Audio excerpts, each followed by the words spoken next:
산업재해 같은 노동사건은 근로복지공단이나 노동위원회에 다 거치고 여기서 해결 안 되면 또 법원으로 가야 해서 사실상 오심제라는 말이 나옵니다.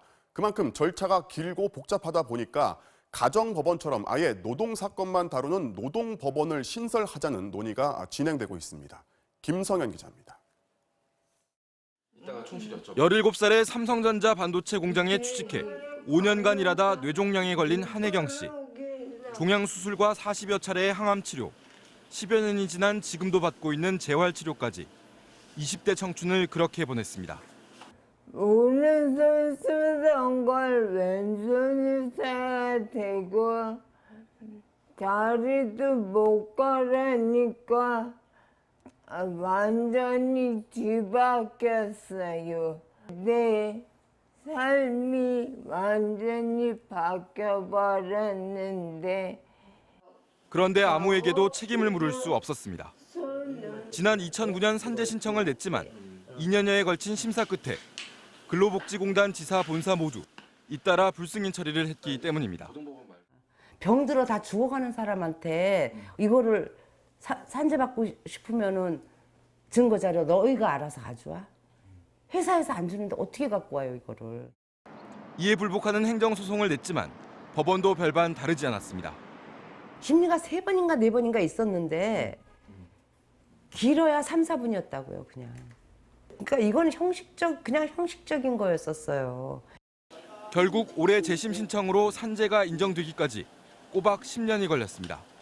우리한테는요 지옥 같은 날이었죠.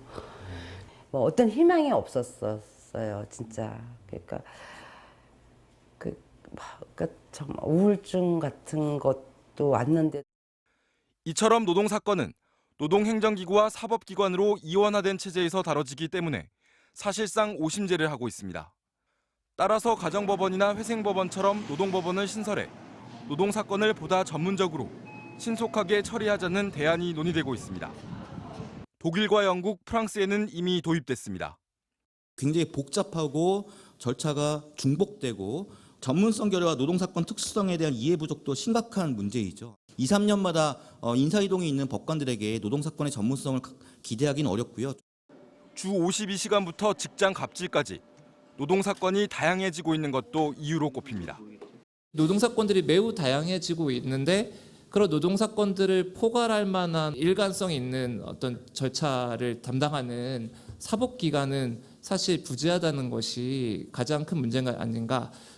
노무현 정부부터 검토돼온 노동법원은 18, 19대에 이어 20대 국회에서도 신설 법안이 발의됐습니다. 하지만 노동위원회 등 기존 행정기구들의 역할 문제, 또 변호사 선임 등으로 부담 비용이 늘어날 수 있다는 우려도 있어 법안 심사 과정이 순탄치만은 않아 보입니다. MBC 뉴스 김성현입니다.